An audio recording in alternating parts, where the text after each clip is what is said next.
Jen Matthews from The Art of Extraordinary here. I hope you're well today. I want to chat quickly about giving feedback. And we've talked about taking feedback in past episodes.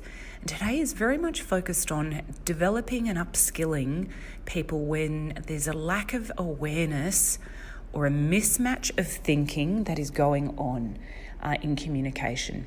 And so this is really specifically about how do you get those conversations started when you need to give someone feedback and help them develop a sense of awareness around potentially what's working or not working so fabulously in terms of communication in the workplace.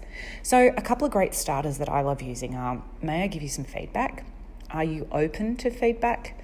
Could you be open to having a follow-up conversation on today's meeting and share a few thoughts?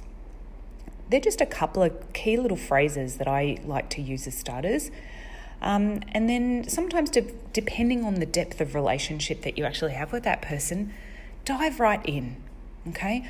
I do like to use a methodology called pace, lead, where we are setting the pace firstly, i.e. asking for permission, which is really nice, inviting someone for conversation.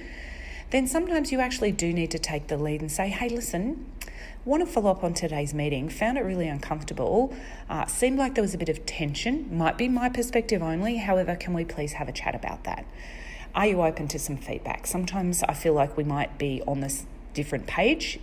We seem to have very different thinking, and it could be really useful if we can have some open conversation about this and nut it out. Okay?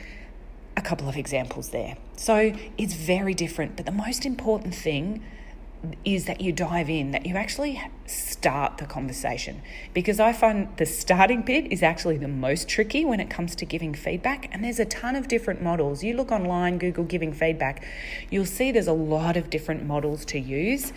And I think it's the most important model that you can use is do it. Okay, actually start the conversation. First time you do it, it's always clunky. Next time it gets a little smidge better. Sometimes you have 5 steps forward and then it's like 10 steps back and you go, oh my goodness, what did I say? That just did not come out how I wanted it to. Most importantly is have the conversation. Get it started and go from there. So trust that's a bit useful. All about giving feedback and starting that conversation. So have a great day. Let me know how it goes. Bye.